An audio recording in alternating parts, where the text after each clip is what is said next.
this is something that all of us are dealing with. Now, some of you may be saying to yourself, self, what does a psychologist, a doctor, even though he's a doctor, know about people that have been in prison? Well, the thing is, I've been in prison.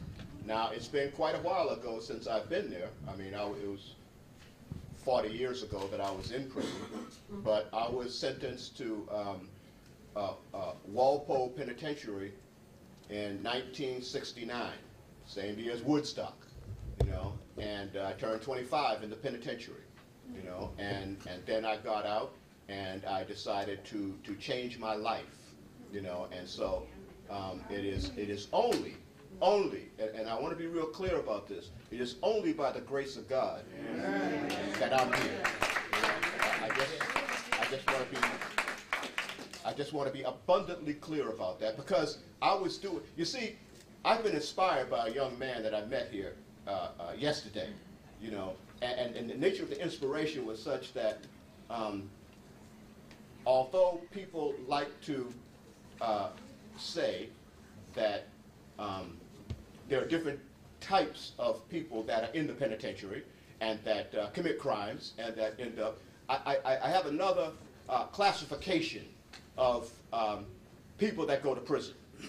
Here's my new classification. Now understand that I have all kinds of psychological classifications of the difference between someone with antisocial personality disorder versus someone that's a sociopath, versus someone that's a psychopath.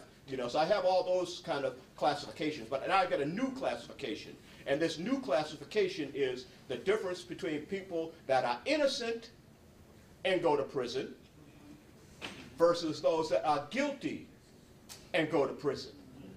You see, there are a lot of people in prison that are not there by their own hand. It's not because they did something wrong. You see? And we don't really even talk about that sort of thing. Nobody talks about that sort of thing. But from my point of view, really, and I'm certainly not trying to preach to the choir, but I'm a Christian, so everything I do involves God. So you're just going to have to deal with that. Just deal with me, okay?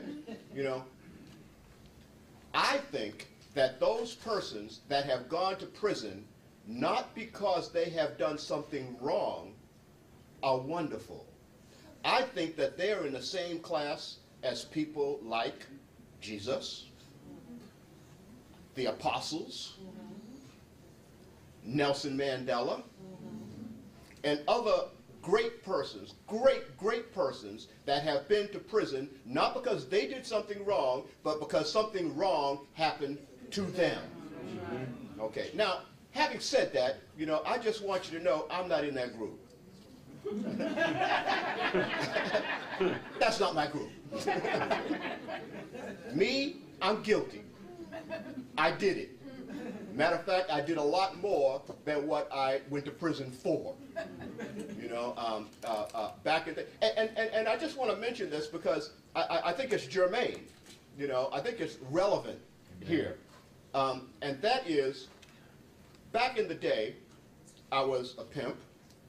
I had women in Boston, Providence, and New York. I was what we called back in the day a Mac. That was back in the day. You would have had to have seen the movie Superfly to really understand that. Because that's back in the day.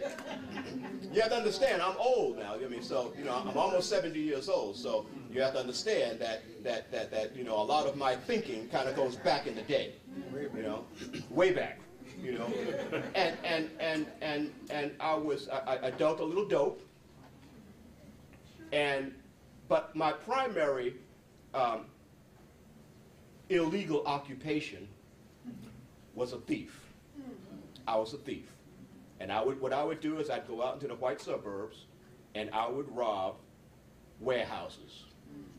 And that's what I would do, And so the reason I mention that to you is because it is amazing to me what God will do to pull his people up.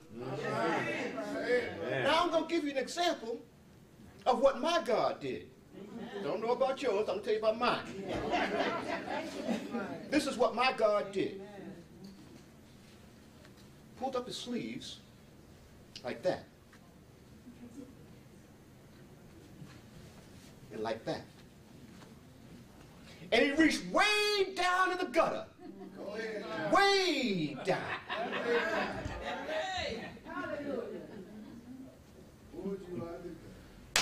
And pulled me up. And that's why I'm here. Now, what I'm here to talk about is how you can stay out of prison.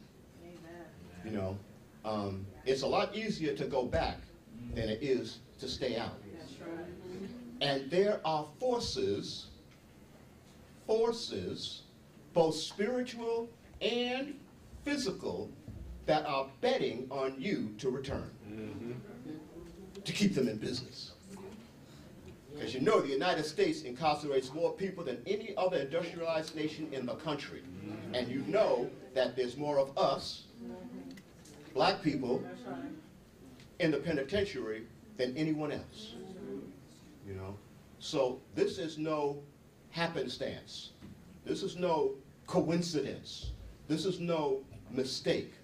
Half of the men, and this is just for, I know I'm going to get to this in a minute, and I know that I have a limited amount of time, you know, but I'm just trying to get my message out, you know. Half of the men that are incarcerated in penitentiary are undiagnosed attention deficit hyperactivity disorder. Because the symptoms of attention deficit hyperactivity disorder are exactly the same as the symptoms of an antisocial personality disorder. The only difference is ADHD is treatable. We don't have psychological treatment for those that are diagnosed with with antisocial personality disorder. What distinguishes the two is superego functioning. That's what Sigmund Freud called the conscience, superego functioning. Here's the difference.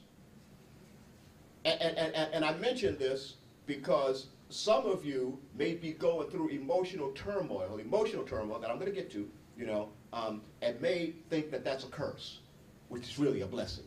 You know, that you can feel depressed is a blessing. Okay? Those that are diagnosed with antisocial personality disorder have very poor superego function. Now, in other words, they have no conscience. If you have no conscience, what does that mean? That means you can commit crimes with impunity. You don't even think about it. You know. However, those of us that do have a conscience have the capacity for shame and guilt, which means that if you commit a crime, you're going to probably feel bad about it. You know, even if you get away with it, you're still not getting away with it. You know, because you have the capacity for shame and guilt, which is a blessing.